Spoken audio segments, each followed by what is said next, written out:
अचानक से कोई ट्रेन जा रही थी, ट्रेन में पूरी बोगी में आग लग गई और 100 लोग जल के खाक हो गए। अब हमें क्या लगा कि ये इंसिडेंट अचानक से हुआ, बट वो अचानक से नहीं होता है, वो हमारे पिछले जन्म के होते हैं कि हमने किसी ना किसी को ऐसे मारा था और उसके लिए हमें ये भुगतान आज करना पड़ रहा है। मेरे नज़रिए से कहूँ तो इस दुनिया में सच्चा प्यार नाम की कोई चीज़ नहीं होती है। अच्छा, होती ही नहीं है? होती ही नहीं है, क्योंकि यहाँ हर आदमी अपना सुख ज़रूर देखता है। जय श्री राधे दोस्तों, स्वागत है आपका नए पॉडकास्ट में। आज जो हमारे गेस्ट हैं, इनको किसी तरह के इंट्रोडक्शन की ज़रूरत है ही नहीं। आप सब इनको सोशल मीडिया पे बहुत ज़्यादा देख चुके हैं, सुन चुके हैं। आज हमारे साथ हैं देवी चित्रलेखा जी।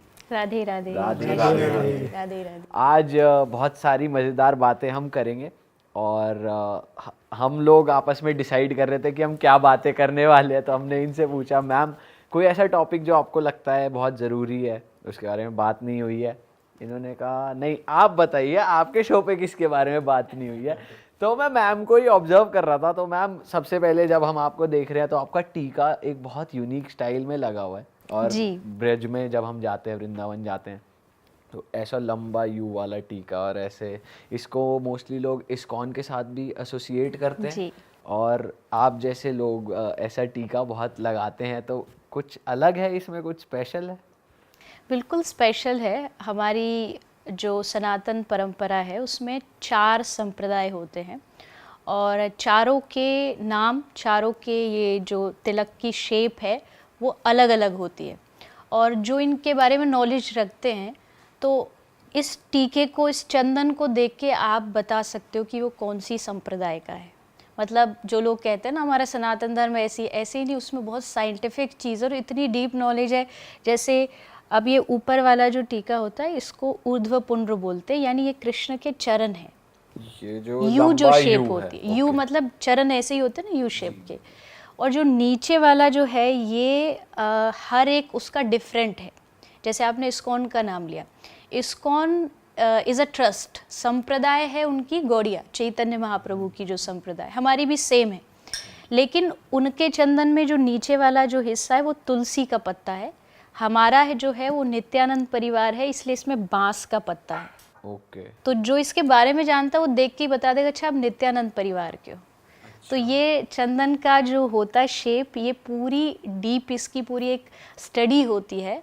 इसके अंदर जो एक छोटी काली कलर की आती है, वो राधा रमन परंपरा के आ जाते हैं, उसमें काला लगाया जाता है, उसको ब्रज की रज बोलते हैं। तो ये ऐसे डिफरेंट हैं।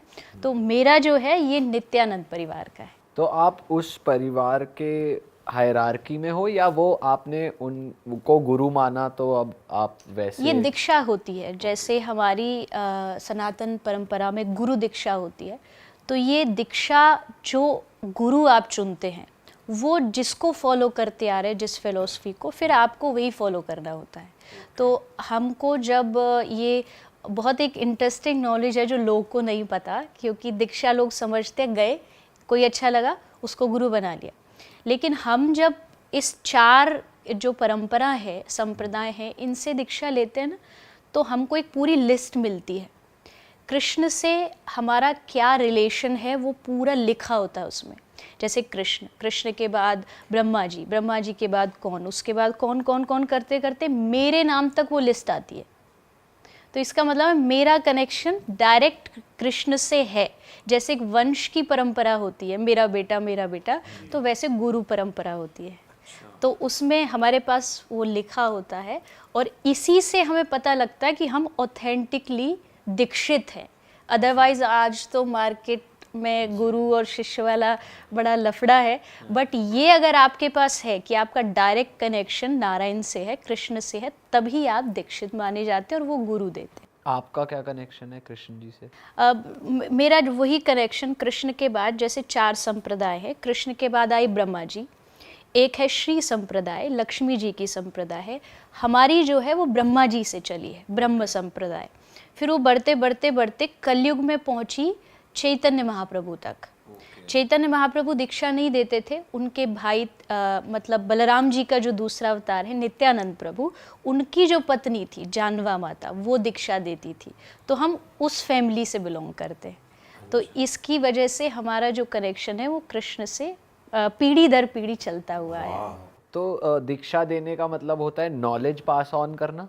नॉलेज एंड पावर दोनों, नॉट जस्ट नॉलेज, क्योंकि हमारी जो सनातन पद्धति है उसमें जब दीक्षा देने का सिस्टम है वो ये है कि गुरु आपको स्पर्श करता है, कान में मंत्र देता है, खुले में मंत्र नहीं दिया जाता।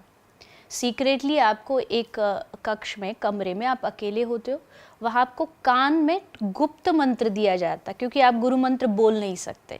तो जब वो छूते हैं, आपको स्पर्श करते हैं, तो मंत्र भी देते हैं, उसके साथ साथ उसकी शक्ति भी पास ऑन करते हैं। तो दीक्षा का मतलब नॉट जस्ट कि मंत्र दे दिया, बल्कि गुरु ने अपनी जो कमाई की है पूरी अपनी लाइफ में, जो आध्यात्मिक स्पिरिचुअल कमाई है, वो भी आपको पास करता है। और वो मंत्र आपको जप करना होता है डेली, या उस मंत्र के साथ? पक्का जप करना होता है, अदरवाइज फिर दीक्षा का कोई मोल नहीं है, मतलब वैल्यू नहीं बची। बहुत सारे लोग ऐसे हैं, वो गुरु बना लिया, मंत्र नहीं जाप कर रहे, सालों हो गए। हमारे शास्त्र में लिखा है कंटिन्यू अगर 3 दिन तक आप गुरु मंत्र जाप नहीं करते हो तो आपकी दीक्षा अमान्य हो जाती है, 0 हो जाती है। आपको वो करना ही पड़ता है, अदरवाइज जो शक्ति गुरु ने दी ना आपको मंत्र में डाल के, वो खत्म हो जाएगी। और उसका कोई नंबर भी होता है कि इतनी बार करना है? ये डिपेंड्स आपके गुरु आज्ञा और आपकी जो मैंने 4 संप्रदाय बताई, हर एक की फिलॉसफी अलग अलग है। हमारी जो फिलॉसफी है उसमें मिनिमम इनिशियल स्टेज पर जब गुरु कहता है तो 16 राउंड्स बताता है। 108 बीज की एक माला होती है, उसमें आपको 108 बार महामंत्र बोलना होता है। लेकिन जैसे मैं कहूँ कि कोई आदमी कमाई कर रहा हो, इनकम हो, तो वो ये नहीं पूछता कि भाई कितनी करूँ, वो चाहता है ना ज़्यादा से ज़्यादा करूँ।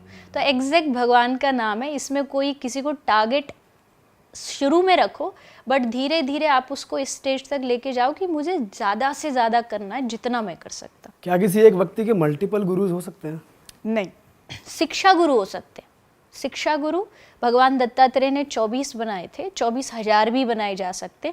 आज मैं आपके पास बैठी हूँ, मुझे कोई बात आपसे अच्छी लगी, मैं आपको गुरु मान सकती हूँ। मुझे किसी भी, इवन चींटी से, हाथी से कुछ अच्छा लगा, वो मेरा शिक्षा गुरु है।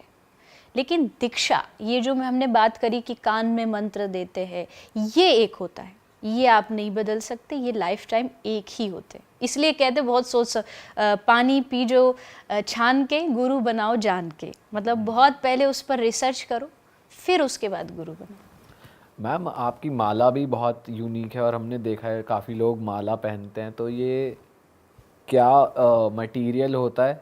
और इसके भी कुछ नियम होते हैं? जब आपने कुछ माला या कुछ भी ऐसा धारण कर लिया तो इसके भी कुछ रूल्स होते हैं कि आपको ऐसा नहीं करना, ये नहीं खाना, या इस वक्त इसको उतारना है, या बिल्कुल नहीं उतारना कुछ?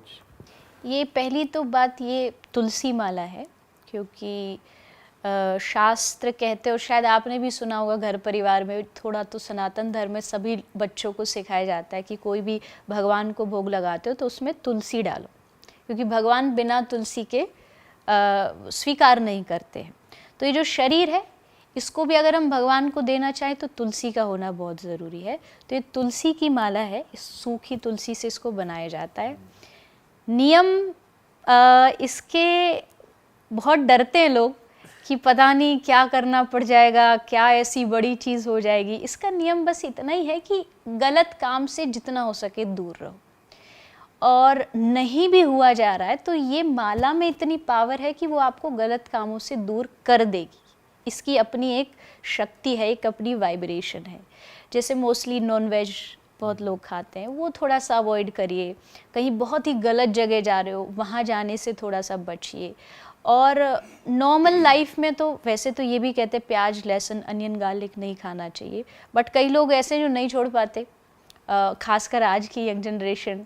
तो उसके लिए मैं हमेशा कहती हूँ कि नहीं, आप माला धारण करिए, आप तुलसी पहनिए, धीरे धीरे ऑटोमेटिकली आपको ये माला गलत चीज़ों से दूर कर देगी।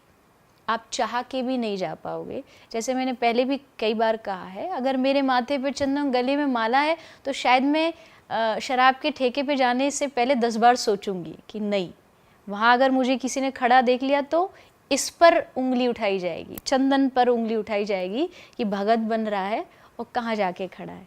तो इससे बचने के लिए ये कंठी जो है तुलसी धारण करते हैं। थोड़ी इसी की बात करते हैं, जो खाने की बात हो रही है, नॉन वेजिटेरियन खाना जो आजकल का यूथ, मतलब हर कोई बहुत ज़्यादा नॉर्मल हो गया है कि कंज्यूम करते हैं, बाहर के लोग वेस्टर्न में भी इतना करते हैं।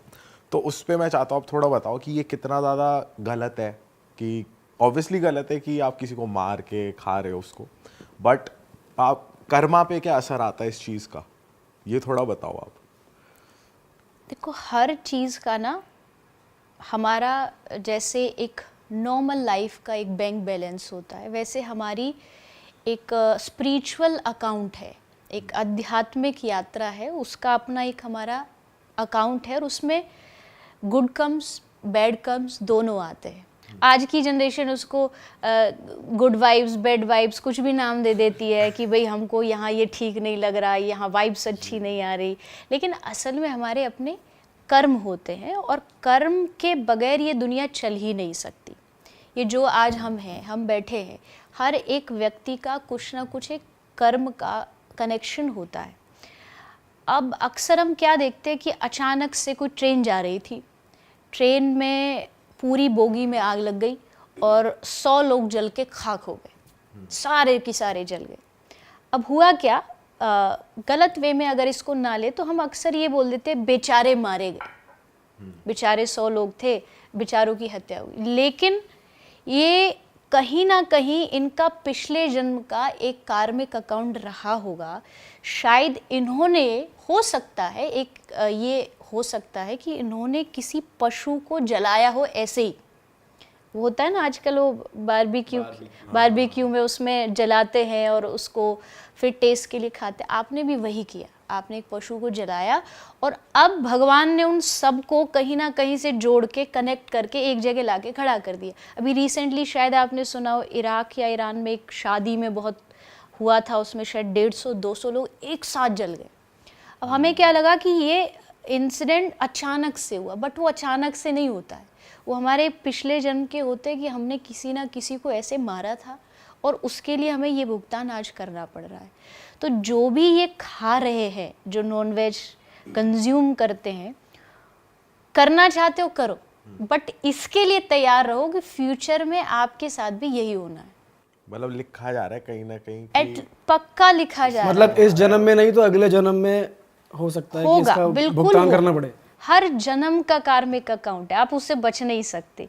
हो सकता है इस जन्म में भी मिल जाए और यह हो सकता है कि अगले उससे कभी भी मिल सकता है। जो भगवत गीता है ना, ये कृष्ण ने अर्जुन को सिखाई, ये पूरा कर्म का सिद्धांत बताने के लिए कि ये इतना आसान नहीं इसको समझना। हम लोग समझते हैं आज किया आज ही मिल जाए, बट ऐसा हमेशा नहीं होता। हम आज जो फसल बोते हैं वो जाके अगले साल 6 महीना में तब वो काटी जाती है।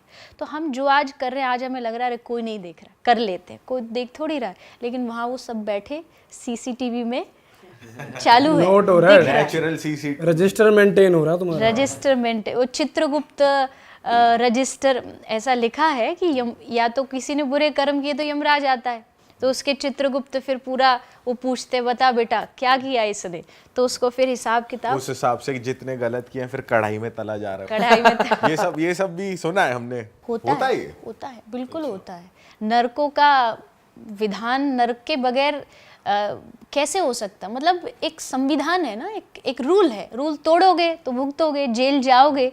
तो वैसे ही अगर नेचर के रूल है, नेचर ने पशु को भी, एनिमल्स को भी उनको अधिकार दिया जीने का। आप क्या कर रहे हो? आप जा के उनको मार रहे हो, आप जा के उनके पूंछ में पटाखे लगा रहे हो, आप उनके ऊपर कुछ भी ऐसा कर रहे हो जो उनके लिए हार्मफुल है। तो उसका फिर हिसाब कौन लेगा? आपने तो कह दिया, पुलिस ने पकड़ा नहीं। आदमी यही तो सोचता है ना कि पकड़ा नहीं गया, चलो बच गया, पर बचा नहीं है, वहाँ तैयारी है ऑलरेडी। वहाँ वो सब हमारे भागवत में लिखा है, शास्त्र में लिखा है कि वहाँ जब मरने के बाद जिन पशुओं को तुमने खाया है, जिनकी टांग तुमने वो तोड़ करके मज़े लिए, वो तुम्हारी टांग तोड़ेंगे। और तब उसके लिए फिर तैयार रहना, क्योंकि तुम उससे बच नहीं पाओ। चिल्लाओगे पर बचाने वाला कोई नहीं होगा, सुनाओगे पर सुनने वाला कोई नहीं होगा। तो ये बहुत बड़ा कर्म का सिद्धांत है, जो समझ गया वो कभी गलत काम नहीं करेगा। वो सब में भगवान की भावना रख के सबसे प्रेम करेगा, ऐसा नहीं कि जहाँ तहाँ जाए और मार दे। अच्छा मैम, जैसे आपने एग्जांपल के तौर पे बताया कि ट्रेन में एक्सीडेंट हो गया, लोग मर गए, तो उन सभी लोगों ने सेम टाइप ऑफ कर्म किया होगा, तभी ये सब हो रहा है। तो जो नेचुरल डिजास्टर्स होते हैं, जो नेचुरली जो कुदरती होती हैं चीज़ें, काफ़ी लोग मारे जाते हैं, हाँ जी, उसको भी आप इसी कैटेगरी में डालोगे? कहीं ना कहीं उनका सबका कुछ ना कुछ नेचर के साथ बुरा बर्ताव होता है। जस्ट एन एग्जाम्पल, कोविड आया, नेचुरल डिज़ास्टर। हमें क्या लगा कि भगवान ने ये क्या किया। अक्सर हम जो आध्यात्मिक लोग हैं, हमसे यही पूछा जाता, अब तुम्हारा भगवान कहाँ है, क्या कर रहा है, ये इतना बड़ा डिज़ास्टर। लेकिन वो क्यों आया? क्योंकि हमने क्या किया नेचर के साथ? हमने पशुओं को कैद किया, हमने उनको बंदी बनाया, हमने उनको मारा। तो इन टोटल जो ये डिज़ास्टर आते हैं ना, वो उसका एक सबक होता है, एक फल होता है, एक रिजल्ट होता है। क्योंकि कहीं ना कहीं हर आदमी किसी ना किसी रूप में नेचर को बिगाड़ रहा है। पोल्यूशन के रूप में ले लो आप, कोई ऐसी चीज़ पेड़ काटने के रूप में ले लो, तो बिगाड़ तो रहा है। तो ये सारी चीज़ों को मिलाकर के जब वो डिज़ास्टर है, तो वो एक आपको रिजल्ट देने आया है, एक सीख देने आया है। उसमें हर एक आदमी का कुछ ना कुछ कंट्रीब्यूशन है, अदरवाइज वो नहीं होता। वो है पूरी एक सोसाइटी का उसमें कंट्रीब्यूशन है, तभी ये डिज़ास्टर आते हैं। हमारे शास्त्र में लिखा है 3 तरह के दुख होते हैं, दैहिक, दैविक, भौतिक। दैहिक मतलब फिजिकल, बुखार हो गया, कोई भी बीमारी हो गई, तो ये कैसे ठीक होगा? मेडिसिन। दूसरा है दैविक।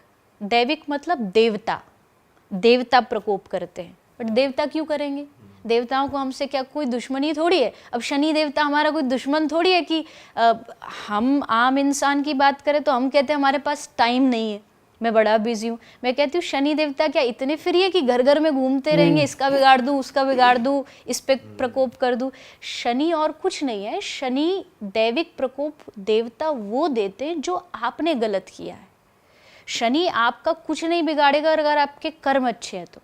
कर्म ही बिगड़े हुए हैं तो आप उसको फिर नाम दे देते हो, ये इसने कर दिया, वो कब पर उंगली अपनी तरफ नहीं डालते कि मैंने क्या किया।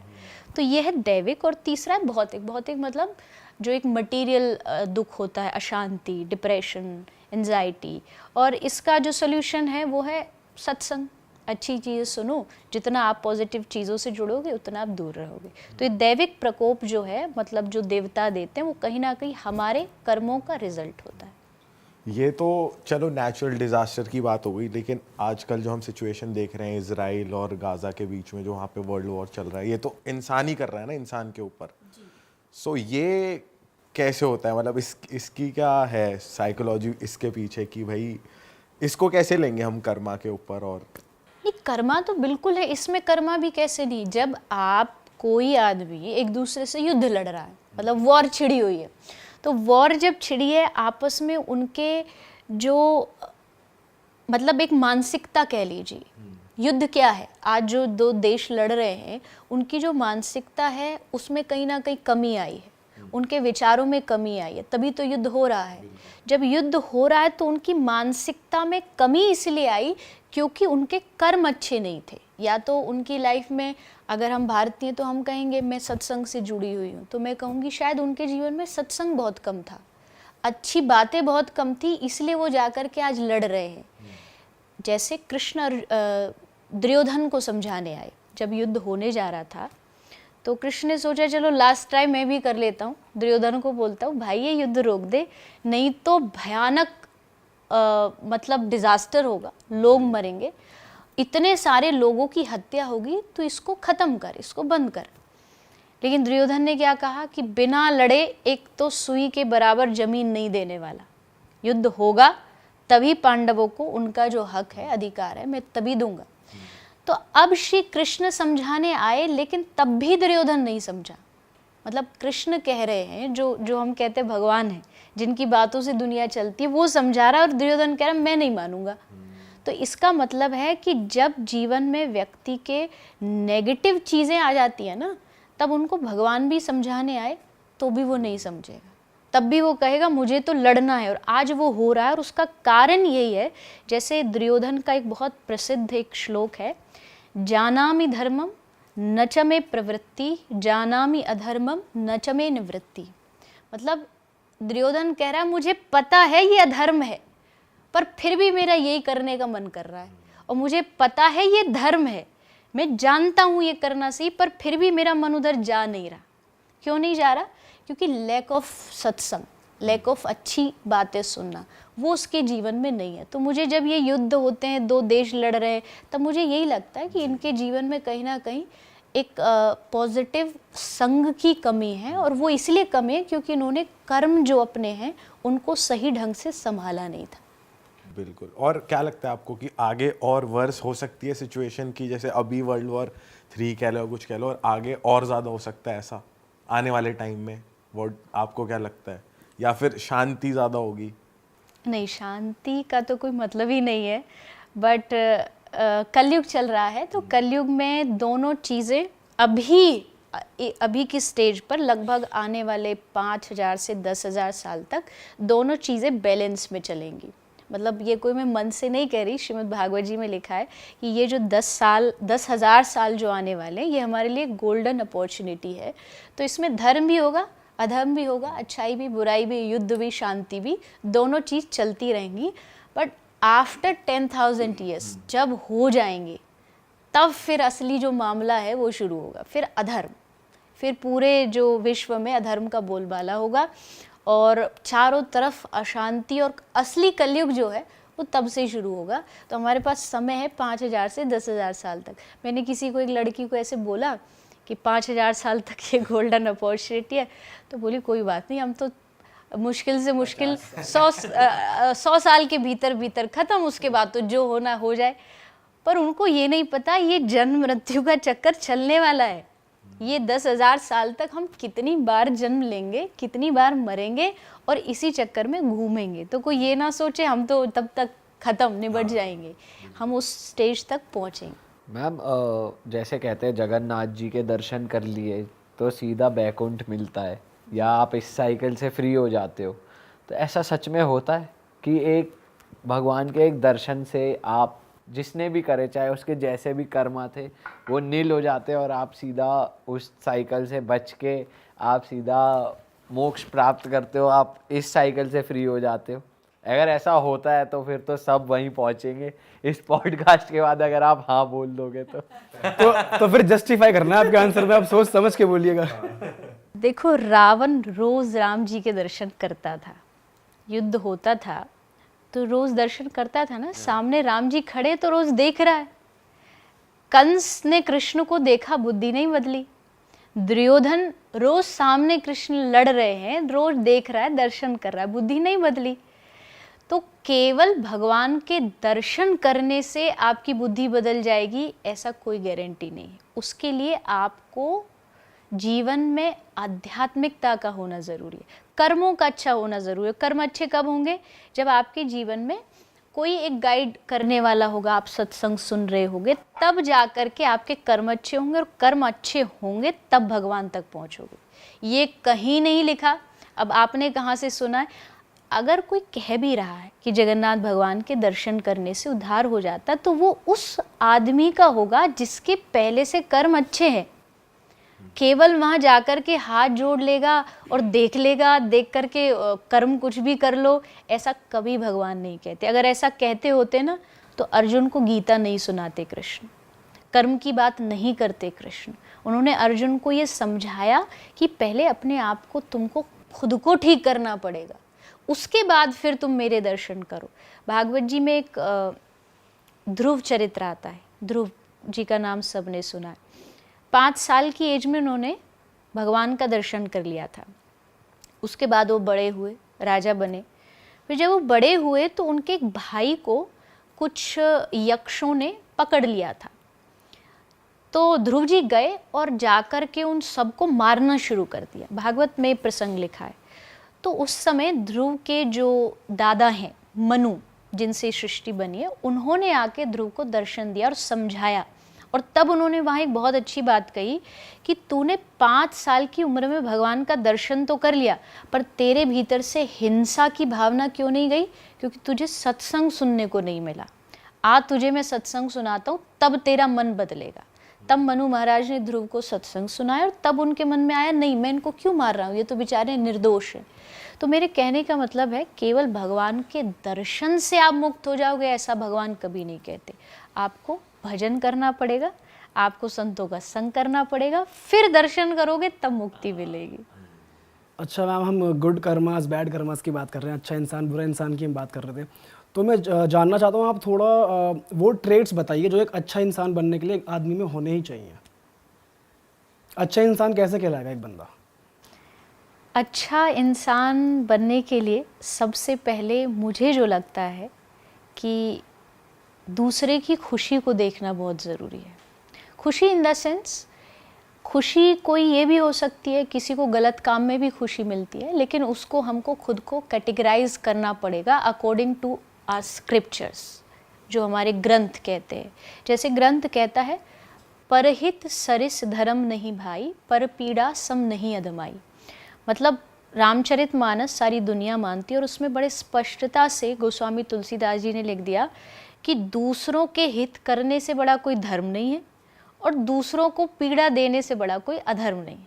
बड़ा सिंपल सा एक चौपाई है और इसमें मुझे लगता है आज के यंग बच्चों के लिए बहुत अच्छी बात है कि जब आप दूसरों के बारे में सोचने लगते हो, या तो आपका अपना परिवार हुआ या आपके अपने गुरुजन हुए या समाज हुआ, कि मैं ऐसा क्या करूं जिससे मैं अपनी सोसाइटी के लिए कुछ भला कर सकूं, मैं लोगों के लिए कुछ अच्छा कर सकूं।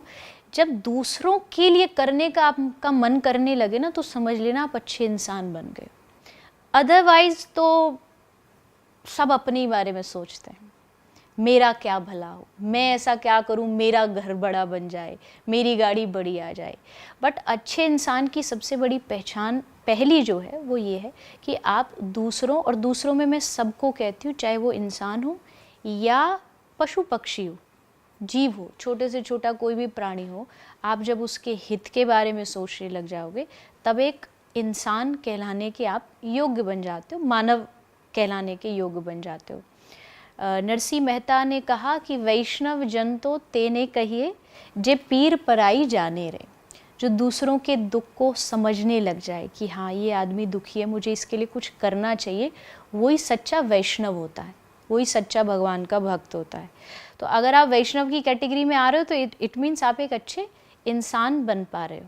तो दूसरों का हित सोचिए, दूसरों की भलाई सोचिए, कोई कर्म ऐसा ना करूं या कोई ऐसी वाणी ना बोलूं, ऐसे शब्द ना बोलूं जिसके कारण सामने वाले व्यक्ति को हर्ट हो, सामने वाले व्यक्ति को दुख लगे।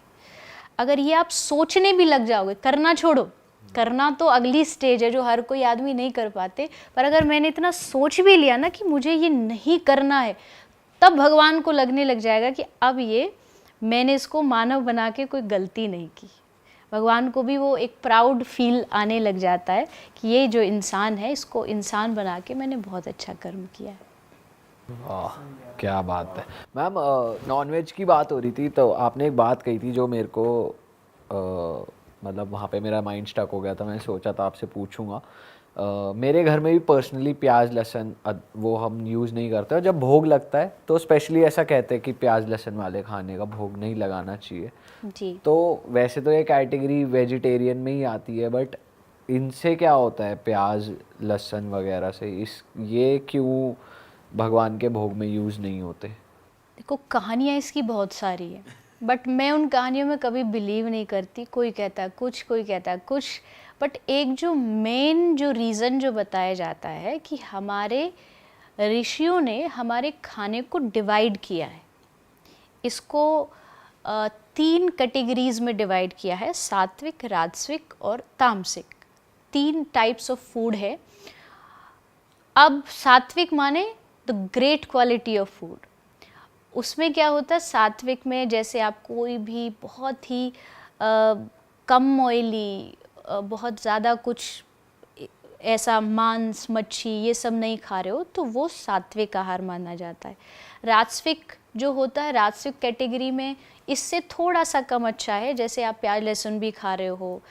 और जो तीसरा है तामसिक, तामसिक होता है एग्रेसिवनेस को जो बढ़ाता है, हमारे गुस्से को बढ़ाता है, हमारे एंगर को बढ़ाता है। तो प्याज और लहसुन जो है वो तामसिकता में आता है। नॉट जस्ट प्याज लहसुन, ये तो हमने एक बात बोल दी है, बट बहुत ज़्यादा स्पाइसी खाना तामसिक होता है।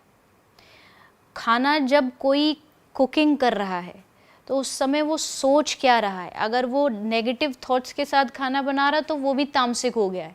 इसलिए आप देखोगे जो बहुत सारे मंदिर होते हैं, स्पेशली जगन्नाथ जी का जो मंदिर है, वहाँ पर जो पुजारी जी हैं उनका जब भोग बनाया जाता है तो उनके मुख पर एक कपड़ा ढक दिया जाता है। क्यों?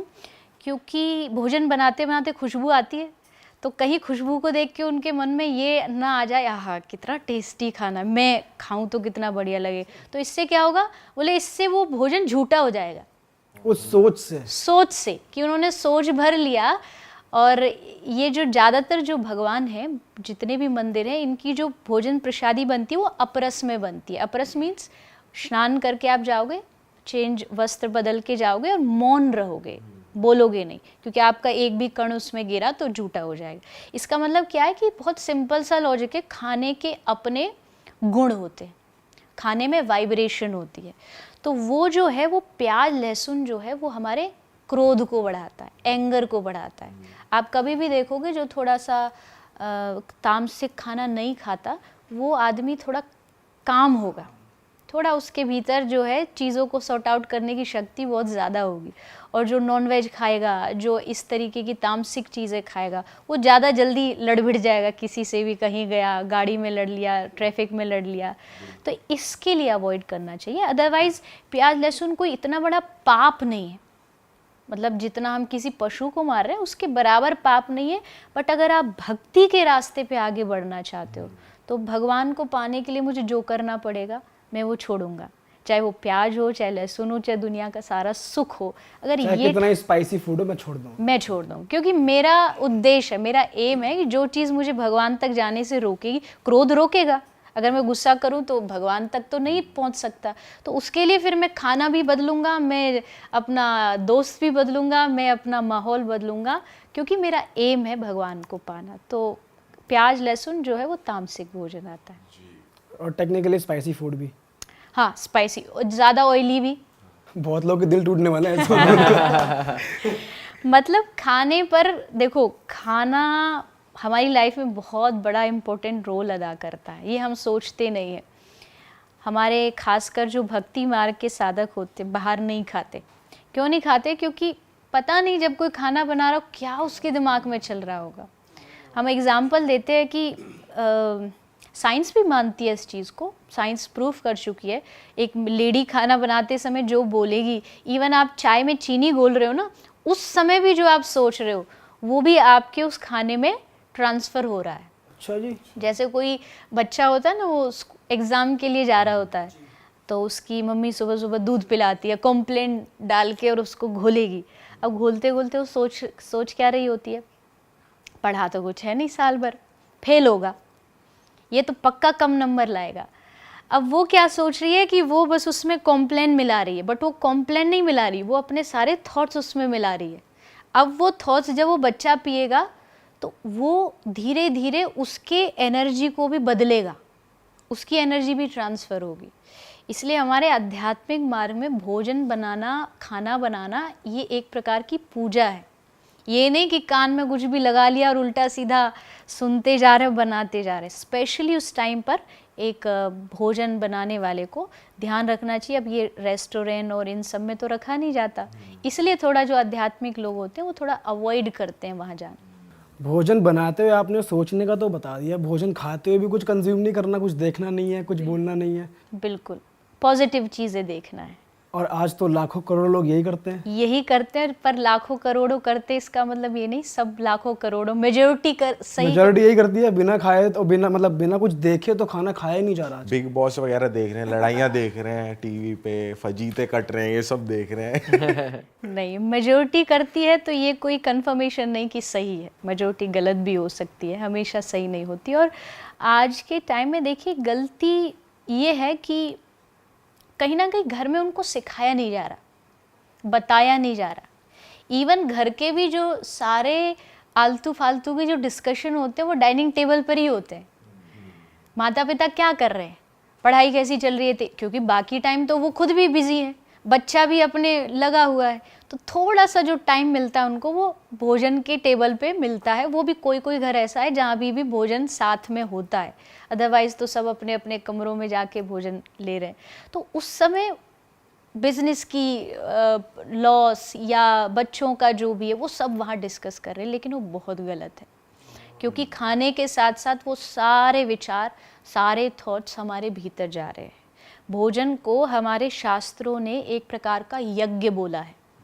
देखो दो तरीका का खाना, एक सिर्फ ये कि मैं टेस्ट के लिए खा रहा हूँ, एक ये कि मेरे भीतर एक भगवान बैठा है, मैं उसको अर्पित कर रहा हूँ। एक एक जो निवाला कौर जा रहा है उसको इस भाव से खा रहे हो, तो उस भाव से खाओगे तो कोई नेगेटिव चीज़ होगी भी। तो जस्ट एन एग्जाम्पल, आजकल आप चाहे कितना भी पॉजिटिविटी की बात कर लो, आप जो आटा लाते हो, आप जो अनाज लाते हो, वो जहाँ से आ रहा है उसमें पेस्टिसाइड्स हैं, कितने सारे कीटाणु मारे गए हैं। फ्रूट्स हैं, वेजिटेबल्स हैं, उनमें कितने सारे इंजेक्शन डाले जा रहे हैं। तो कहीं ना कहीं नेगेटिविटी तो पीछे से भी आ रही है, तो आप क्या करोगे? तो उसके लिए शास्त्र ने सल्यूशन ये दिया है कि आप जो भी खा रहे हो आप पहले उसे भगवान को ऑफ़र करो। आप अगर उसको भगवान को ऑफ़र करते हो तो वो ऑफरिंग होते ही उसकी जो नेगेटिविटी है वो हट जाएगी।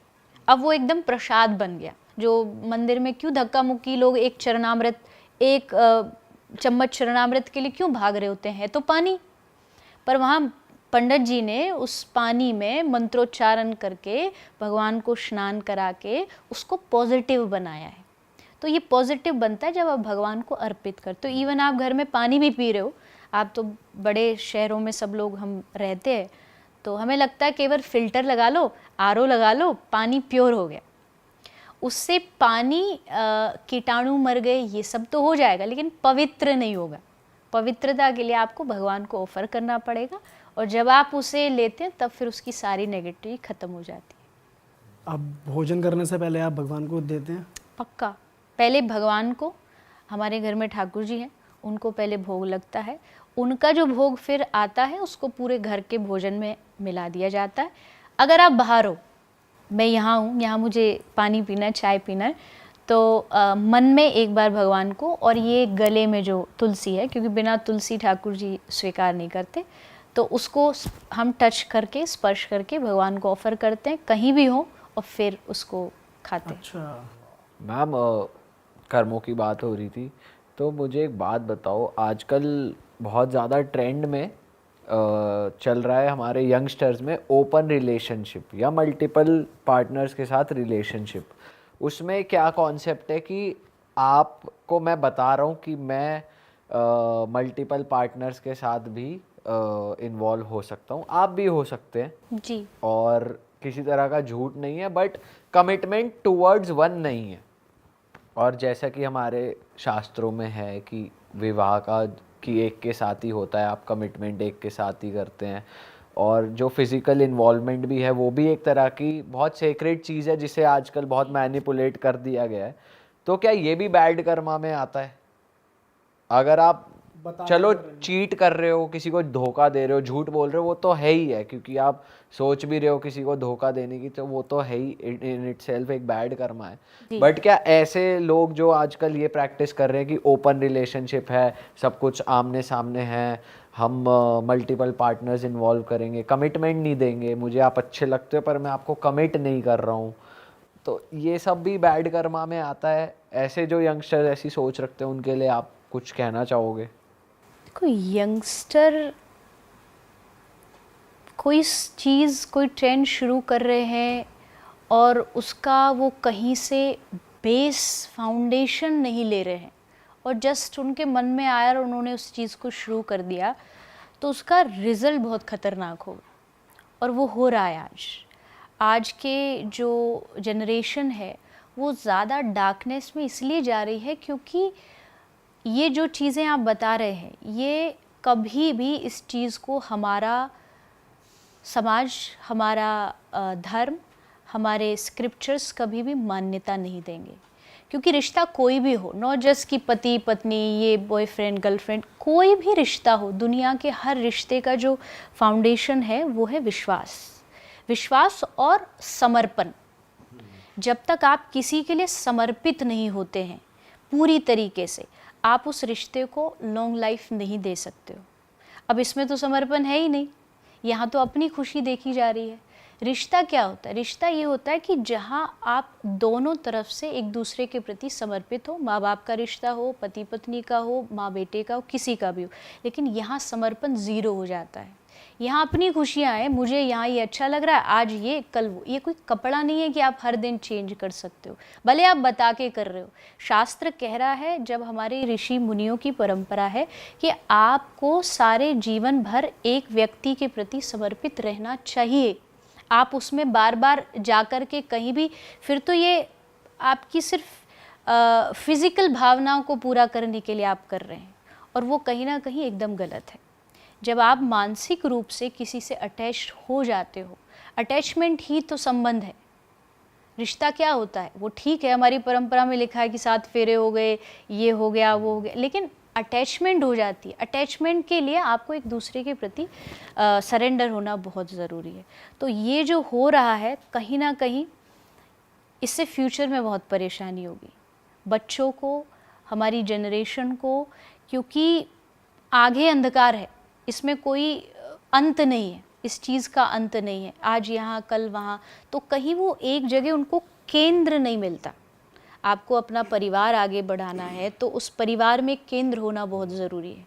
वो नहीं होगा तो आप भटकते रहोगे, और शास्त्र इसकी कभी भी आज्ञा नहीं देता कि आप इस तरीके से कर सकते हो। तो ये भी नोट हो रहा है, जो लोग कर रहे हैं ये भी नोट हो रहा है, चित्रगुप्त नोट हो रहा है ऑफ कोर्स नोट हो रहा है, एंट्री हो रही है, एंट्री। इसका भी हिसाब होगा, इसका भी हिसाब होगा। हाँ, कोई भी काम आप कर रहे हो, मैं आज की युवा पीढ़ी को, मैं खुद भी युवा हूँ, मैं बात तो ऐसे कर रही हूँ जैसे कोई मैं बहुत पुराने ज़माने से हूँ, पर एक ही बात कहती हूँ, जब भी आप कोई काम करना चाहते हो ना, तो सबसे पहले ये देखो कि इसका रिज़ल्ट क्या है। रिज़ल्ट अच्छा है, दिख रहा है, हाँ उसने किया, उसका सब अच्छा अच्छा चल रहा है, चलो। पर आँख पर पट्टी बांध के मत दौड़ पड़ो, हाँ ये ट्रेंड चल रहा है। ट्रेंड क्या होता है? मतलब ट्रेंड ठीक है, एक ने कर लिया तो शायद मैं भी करूँ, ऐसा ज़रूरी नहीं है। रिज़ल्ट की तरफ ध्यान दो, उसका कॉन्सिक्वेंसेस क्या आएगा उस पर ध्यान दो। और रिज़ल्ट क्या आ रहा है? गोलियाँ डिप्रेशन की खा रहे हैं, कोई भी बात हुई तुरंत जा कर के मर गए, आत्महत्या कर ली, सुसाइड कर ली, ख़त्म हो गए, निराश हो गए, तो रिज़ल्ट तो कहीं भी अच्छा नहीं आ रहा। तो वो चीज़ कभी भी मत करो जो आपको और आपके परिवार को और आपकी सोसाइटी को गिराए। आगे बढ़ाने की कोशिश हमेशा करनी चाहिए। मैम बस ये कि आजकल ना लोग थोड़े अपॉर्चुनिस्टिक हो गए हैं कि जैसे B it a boy B it a girl, अगर मेरे पास कोई है और मैं उससे बहुत ज़्यादा प्यार करता हूँ, बट मेरी लाइफ में कोई ऐसा आया कि जिसके साथ सहूलियत मुझे ज़्यादा दिख रही है, या इसके पास पैसा ज़्यादा है, इसके पास मतलब आराम ज़्यादा है और ऐश ज़्यादा है बेसिकली, और ये नहीं देखते कि मुझे प्यार इससे, तो मैं इसी के साथ रहूँ।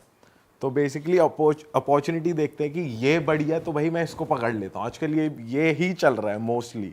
तो सच्चा प्यार ढूंढना भी बहुत ज़्यादा मुश्किल है। देखो, मेरे नज़रिए से कहूँ तो इस दुनिया में सच्चा प्यार नाम की कोई चीज़ नहीं होती है। अच्छा, होती ही नहीं है? होती ही नहीं है, क्योंकि यहाँ हर आदमी अपना सुख ज़रूर देखता है। मान लीजिए आप किसी को कहते हैं मैं आपसे बहुत प्रेम करता हूँ। एक बार क्या हुआ, एक बहुत सिद्ध महापुरुष थे, उनके पास कोई गया और उसने जाके यही लाइन बोली, मैं आपसे बहुत प्रेम करता हूँ। तो उन्होंने कहा बाद में आना। वो फिर गई कुछ दिन बाद, मैं आपसे बहुत प्रेम करती हूँ। बोले बाद में आना। करते करते कई साल उन्होंने घुमाया, उसको समझ नहीं आया कि इनको क्या चीज़ पसंद नहीं आ रही।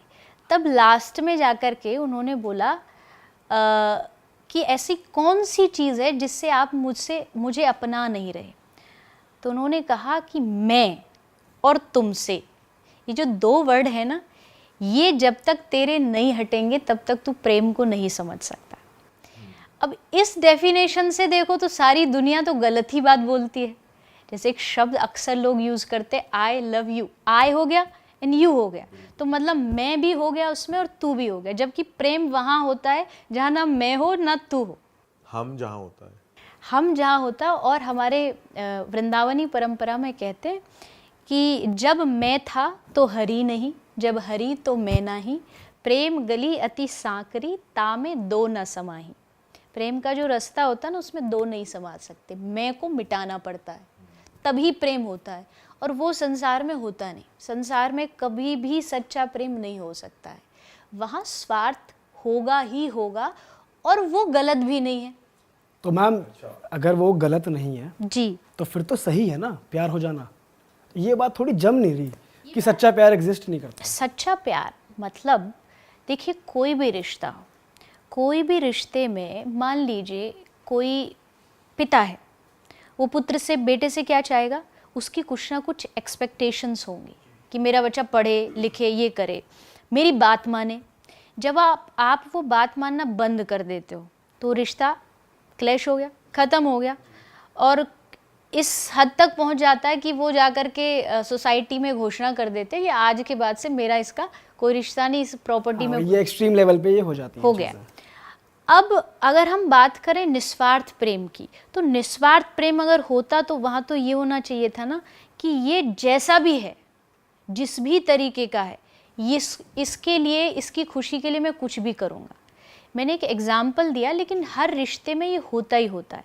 अगर मैं बात अगर ये कर रही हूँ कि संसार में कहीं सच्चा प्रेम नहीं होता, प्यार और प्रेम में फ़र्क होता है। प्यार शरीर से जुड़ा होता है, प्रेम आत्मा से जुड़ा होता है। हमारे शास्त्र कहते हैं कि एक जो भगवान का रिश्ता होता है ना, केवल दुनिया में वो निस्वार्थ होता है, बाकी सब में कुछ ना कुछ स्वार्थ होता है। और वो गलत, अगर एक्सट्रीम लेवल पर नहीं है, जैसे इन्होंने कहा ना उसका पैसा देखा वहाँ चले गए, इस लेवल का नहीं। बस ये है कि हाँ, एक व्यक्ति है, उसके साथ मेरा एक रिश्ता है, लेकिन मुझे उससे कुछ ना कुछ चाहिए, एक्सपेक्टेशंस हैं, वो होंगी ही।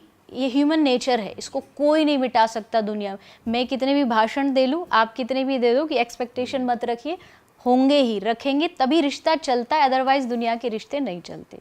तो मेरा मानना ये है, संसार में सच्चा प्यार, फिर भी चलो आप कह रहे हो, कह सकते हो, लेकिन प्रेम नहीं है।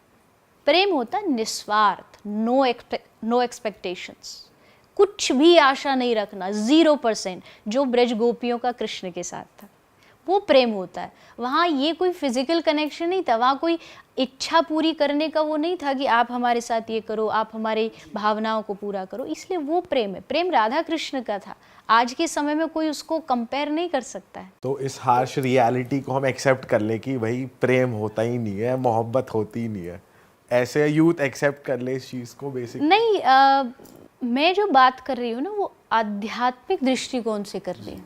आध्यात्मिक दृष्टिकोण से देखोगे तो हाँ, भगवान का और जो जीव है उसका प्रेम निस्वार्थ है। अगर संसार की प्रेम की बात करें, संसार के प्यार की बात करें, तो वहाँ कुछ इच्छाएं होंगी ही होंगी, और मैं वही बात कह रही हूँ, वो गलत नहीं है, क्योंकि वो भगवान ने हमको ऐसा बना के भेजा है। फिर तो यही हो गया ना कि हम लोग इंसान हैं और वो भगवान है, यही डिफरेंस है हम में। जैसे आप कह रहे हैं कि कृष्ण जी का ही प्रेम था, इंसानों का प्रेम नहीं होता, क्योंकि एक्सपेक्टेशंस होती है, ये नेचुरल है। और वो होनी भी चाहिए। आई थिंक कि एक बेसिक रिस्पेक्ट, एक लॉयल्टी, ये सब तो अपने पार्टनर से एक्सपेक्ट करना ही चाहिए। इसीलिए मैंने कहा कि सब में स्वार्थ होता ही होता है, और इट्स नॉर्मल। पर ये तो गलत है ना मैम कि उसके पास पैसा ज्यादा है तो वहाँ ये चले गए। गलत ये तो गलत है। ये गलत है, क्योंकि यहाँ आप एक एक्सट्रीम लेवल पर पहुँच गए हो। एक नॉर्मल, जो मैंने कहा, एक नॉर्मल लेवल होता है कि जैसे भाई मैं चाहता हूँ मेरा कोई छोटा बच्चा है, मुझे रिस्पेक्ट करे, ये भी तो एक्सपेक्टेशन हो गई ना। बट ये नॉर्मल है, क्योंकि ये होता ही है कि भाई ये मुझे सम्मान दे। कोई हस्बैंड वाइफ है तो उसको लगता है कि भाई ये हम जो कमा रहे हैं आपस में बंटवारा करें, ये भी नॉर्मल है। लेकिन आप कहीं किसी को धोखा दे के जा रहे हो, किसी के साथ चीट कर रहे हो, तो ये फिर एक्सट्रीम लेवल हो गया, ये फिर कार्मिक अकाउंट में गिना जाएगा। तो फिर ये आप मानते हो कि घूम के आएगा? तो घूम के आएगा। ये नोट हो रहा है। हर कोई वैसे दोगला है इस दुनिया में और छल कपट कर रहा है। जैसे कल इंद्रेश जी भी आए थे, तो उनसे भी हमारा ये डिस्कशन हो रहा था जी कि इवन भक्ति में भी लोग ये कर रहे हैं कि ढोंगी है और छल कपट हो रहा है। मतलब बीट बिजनेस, भक्ति, कोई भी काम है तो कोई ट्रूली और नहीं कर रहा है चीज़ें। तो हम तो इंसान है, मतलब तो ये तो कुदरती है, such is life, such are human beings. हो सकता है, लेकिन मुझे पता चल गया कि ठीक है, मैं तो भगवान के साथ भी ऐसा कर रहा हूँ, उसको बदला जा सकता है। और वो बदलोगे कैसे? जब आप किसी अच्छे साधु संत के संग में आ जाओगे, वो आपको सिखाएगा, नहीं भैया तू संसार के साथ एक्सपेक्टेशन रख रहा है, ठीक है रख ले, बट भगवान के साथ मत कर, क्योंकि तेरा और भगवान का जो रिश्ता है ना, वो केवल इच्छा पूर्ति वाला नहीं है। मुझे बहुत आज के समय में सबसे ज़्यादा दुख इसी बात को देख के लगता है, ठीक है संसार से स्वार्थ रखो, ये होता ही है संसार में, नो, पर भगवान को क्यों घसीटते हो? ये काम बना दो तो 10 रुपया का प्रसाद चढ़ा देंगे, ये काम कर दो तो आपके लिए फूलों का बंगला बना देंगे। ये बहुत गलत है, क्योंकि भगवान आपसे स्वार्थ से कोई रिश्ता नहीं रख रहे। उन्होंने ये जो ह्यूमन हमें लाइफ दी, किस लिए दी? उनको तो हमसे कोई स्वार्थ नहीं था, कोई हमसे कोई लेना देना नहीं था। हमारा भी उनसे कोई स्वार्थ नहीं होना चाहिए। हम भगवान का भजन करते हैं, हम कृष्ण को भजते हैं क्योंकि हमें उससे प्यार है, इसलिए नहीं कि वो हमारी इच्छा पूरी करता जाए। ना भी करेगा तो क्या हमारा प्यार खत्म हो जाएगा? तो ये जो प्यार होता है, ये जो प्रेम होता है, ये सच्चा प्रेम, और ये भगवान और जीव के बीच ही हो सकता है, ऐसा मुझे लगता है। तो प्रेम करो तो सीधा सिर्फ उनसे करो, इंसान से मत करो ज़्यादा। देखो, इंसान से जब आप बहुत ज़्यादा प्रेम की आशा रखते हो ना, आशा टूटेगी, आशा टूटती है, और जब टूटती है तो फिर वो पुराने गाने याद आते हैं, दिल टूटने वाले, फिर परेशान होता है इंसान। इससे अच्छा जो मैंने कहा कि पहले से तैयार रहो कि भैया दुनिया है, यहाँ कभी भी धोखा भी मिल सकता कुछ है, भी हो सकता है, हम इंसान हैं, वी आर ह्यूमन बीइंग्स, हम धोखा देंगे तुम्हें, कुछ भी हो सकता है। और अगर आप उसके लिए तैयार होंगे ना, तो उस समय आप अपने आप को संभाल पाओगे। नहीं तो कुछ भी हुआ, नशे में चले गए, गलत रास्ते पर चले गए, यही तो होता। आशा नहीं थी कि ऐसा हो जाएगा, एकदम से वो आया जीवन में और गिर गए, हार गए, परेशान हो गए। बट मैं तैयार हूँ कि कुछ भी कल को मेरे साथ हो जाए, कोई भी मेरा असली नज़दीक से नज़दीक रिश्ता भी अगर मुझे धोखा दे जाए, तो मुझे तो पता था दुनिया में तो ऐसा होता है, तो मैं उस चीज़ के लिए पहले से प्रिपेयर हूँ। ये बहुत सही चीज़ बोली आपने कि प्रिपेयर रहो पहले से। मैम, आपकी जो फील्ड है उसमें फीमेल्स बहुत कम हमें देखने को मिलते हैं, हम फिंगर्स पे ही काउंट कर सकते हैं जितने आपकी फील्ड में है। तो आपकी फैमिली का इनिशियली जब आप दीक्षा ले रहे थे अपने गुरु से, क्या रिएक्शन था? उन्होंने आपको बोला नहीं कि नहीं आप मन से मानो, इस रास्ते पे मत जाओ, या उनका कुछ रिएक्शन? नहीं, इस मामले में मैं बहुत लकी हूँ, क्योंकि दीक्षा दिलाई ही उन्होंने थी। क्योंकि जब मेरी दीक्षा हुई तो मैं सिर्फ 4 साल की थी, तो वो फैमिली पारिवारिक गुरु थे, माता पिता दादा दादी सबके गुरु रहे हैं। वो वैसे बंगाल से थे, पर वो ब्रज में आके रहते थे। तो जब, और उन्होंने भी नहीं, बहुत, मैं इस बात को जब सोचती तो कई बार खुद भी बहुत फील होता है कि गुरु ने कहा कि मुझे इसको शिष्य बनाना है। तो ये इतनी छोटी सी उम्र में, तो मुझे ऐसा लगता है कि मैंने गुरु को नहीं चुना, गुरु ने मुझको चुना, और ये मेरे लिए सौभाग्य की बात है। और उसके बाद फिर जब कथा लाइन भी शुरू हुई तो फैमिली ने पूरा सपोर्ट किया। जहाँ मुझे कुछ नहीं पता था उन्होंने गाइड किया, जहाँ ले जाना चाहिए था किसी के पास वो ले करके गए, संतों के पास लेके गए, क्योंकि जन्म ब्रज में हुआ है तो ऑटोमेटिकली संतों का बहुत ज़्यादा आना जाना रहा था। तो संतों के सत्संग में लेके जाना, और तभी से मुझे एक जिज्ञासा हो गई थी कि अच्छा ये कर रहे हैं, मुझे भी करना है, ये ऐसे बातें बता रहे हैं, मुझे भी बोलनी है। और फिर तब से ये धीरे धीरे शुरू हो गया। मैं एक बात कहती हूँ, जैसे एक नल होता है ना, आज तो रहे नहीं, पहले जो हैंड पंप होते थे, तो जब बहुत सूख जाते तो उसमें क्या करते थे, एक बाल्टी पानी ऊपर से और डाल देते थे, तो जो नीचे का उनका पानी है वो ऊपर आ जाता था, लेवल मैच हो जाता था। तो मुझे लगता है कि मेरा जो जर्नी है उसमें पानी ऑलरेडी था पिछले कुछ ना कुछ कर्मों का, जन्मों का, बट इस जन्म में आके जो एक माहौल मुझे मिला, परिवार जो मिला, गुरु मिले, उन्होंने उसमें थोड़ा पानी और डाला जिससे वो लेवल मेरा ऊपर अपने आप आ गया। और ये भगवान की कृपा से ही मिलता है, कुछ ना कुछ रहता है अपना पिछले जन्म का, तो उन्होंने पूरा सपोर्ट किया। मैम, जो लोग गुरु से दीक्षा लेते हैं, क्या वो शादी भी मतलब गुरु ही बताते हैं आपको करनी है या आपको नहीं करनी है, और मना कर दिया तो वो नहीं करते? नहीं, दोनों परंपरा है। अगर आप संन्यास धर्म अपनाना चाहते हो तो फिर आपको संन्यास के गुरु अलग होते हैं, संन्यास की दीक्षा अलग होती है, बट नॉर्मल जो गुरु बनाते हैं उसमें ऐसी कोई भी कंडीशन नहीं होती। आप गृहस्थ में रहते हैं, अनेकों गृहस्थी गुरु बनाते हैं, उनको दीक्षा मिलती है, बट आपको लगता है नहीं मुझे तो इस संसार से एकदम विरक्त रहना है, तो फिर आप संन्यास गुरु बना के दीक्षा ले सकते हो। और जो लोग शादी करते हैं फिर वो उसी मोह माया में नहीं फंस जाते, परिवार आगे बढ़ेगा, उनकी टेंशन लेना, फिर ऑटोमेटिकली भक्ति की तरफ टाइम कम हो जाना, काम में ज़्यादा रहना, या वाइफ कभी नाराज़ हो जाए, मतलब अगर मैं मेल पर्सपेक्टिव से बात करूँ, या फीमेल है तो हस्बैंड ने कुछ डिसअपॉइंट कर दिया। हस्बैंड भी नाराज हो सकता है वैसा, अगर हस्बैंड ज्यादातर वाइफ मतलब तो फिर वो उन्हीं चीज़ों में नहीं उलझ जाते, तो फिर वो भक्ति को टाइम दे पाते हैं आप नहीं? हिस्ट्री पढ़ेंगे ना तो हिस्ट्री में 90% जितने भी भगवान के भक्त हुए सब गृहस्थी हुए। सुदामा, ध्रुव, प्रहलाद, जितने भी आप गिन लो सबके गृहस्थ धर्म थे। प्रहलाद जी, अम्बरीश बहुत बड़े राजा थे। अब आप कहोगे राजा होके तो बिल्कुल टाइम ही नहीं मिलेगा भैया, इतना बड़ा दुनिया संभालनी है, पर उनको भगवान के 12 भक्तों में पहली कैटेगरी मिली है, अम्बरीश महाराज को 12 भक्तों में वो गिने जाते हैं। तो ये एक तरीके के बस बहाने होते हैं। जब आप भजन करने की, भक्ति करने की ठान लेते हो तो कंडीशंस मैटर नहीं रखती हैं। आप कहते हैं ना हमेशा कीचड़ में कमल खिलता है, तो भगवान शास्त्र में कहते हैं कि कोई सन्यासी मुझे पाता है जिसने सब कुछ त्यागा हुआ है, तो ठीक है मैं खुश होता हूँ कि चलो इसने जीवन को मुझे सौंपा और पा लिया।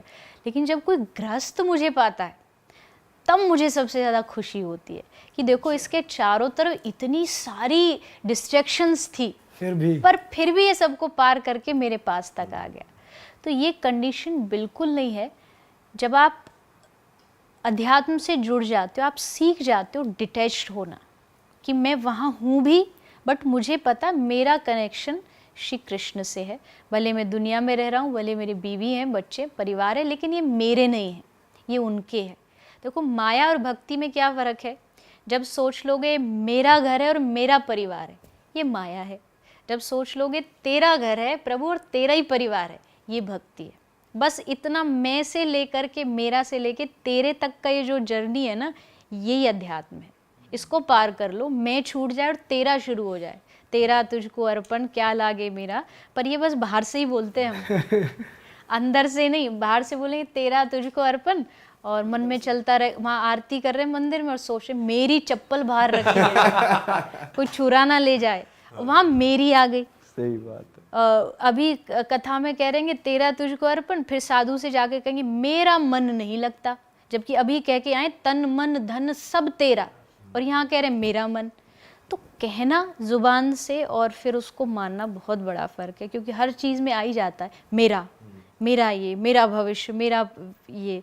लेकिन जब वो तेरा होना शुरू हो जाए ना, समझ लो भक्ति शुरू हो गई। मैम मज़ा आ गया आपसे बात करके, और आपसे बात करते करते 1 घंटा से ऊपर हो गया, हमें पता ही नहीं चला। और हम ऐसे ही आपसे बात कर सकते हैं, बट उसके लिए जनता को कमेंट में नीचे लिखना पड़ेगा कि आपको मैम के साथ पार्ट 2 चाहिए। हम ज़रूर आपके साथ एक और एपिसोड कर। जाने से पहले मैम आपकी कथा की अभी बात हो रही थी, तो आप भजन तो सुनाते ही हैं, तो एक भजन हो जाए बढ़िया सा, मतलब आपकी आवाज़ है ही बहुत मीठी, तो हो ही जाए। चलिए 2 लाइन सुना देती हूँ। मेरी लगी शाम संग प्रीत, ये दुनिया क्या जाने, क्या जाने कोई क्या जाने, क्या जाने कोई क्या जाने, मुझे मिल गया मन का मीत, ये दुनिया क्या जाने, मेरी लगी शाम संग प्रीत, के दुनिया क्या जाने। वाह Awesome, wow. एक और बहुत अच्छा लग रहा है। एक आपकी आवाज में मैं वो सुनना चाहता हूँ, राम आएंगे। राम आएंगे, अच्छा चलिए। राम आएंगे तो अंगना सजाऊंगी, दीप जला के दिवाली में मनाऊंगी। हाँ राम आएंगे तो अंगना सजाऊंगी, दीप जला के दिवाली में मनाऊंगी। ओ मेरे जन्मों के सारे पाप धुल जाएंगे, राम आएंगे। मेरी झोपड़ी के भाग आज खुल जाएंगे, राम आएंगे। वाह अति सुंदर। ब्यूटीफुल, बहुत। भाई चलो इसी नोट पे पॉडकास्ट को ख़त्म करते हैं, वरना ये चलता रहेगा, ख़त्म नहीं होगा। और आशा करते हैं आप लोग ने इस पॉडकास्ट से बहुत कुछ सीखा है। तो प्लीज़ इसको लाइक कर दें, शेयर कर दें एंड सब्सक्राइब कर दें हमारे चैनल को। एंड ऑल्सो मैम को भी फॉलो कर रहे हैं, मैम का इंस्टाग्राम थ्रू आउट यहाँ पे आ ही रहा था, इवन डिस्क्रिप्शन में भी लिंक है, हमको भी फॉलो कर लें इंस्टाग्राम पे। और मिलते हैं नए पॉडकास्ट में, दैट इज़ इट। मैम के यूट्यूब का चैनल का गोल बटन भी यहाँ पर आ रहा है, इनकी कथा, इनके भजन वहाँ पर बहुत सारे अवेलेबल हैं, आप जाकर सुन सकते हैं। और डिस्क्रिप्शन में भी लिंक है, आप वहाँ से भी जाकर इनके चैनल को सब्सक्राइब कर सकते हैं। टिल देन मिलते हैं। जय जय श्री राधे। राधे।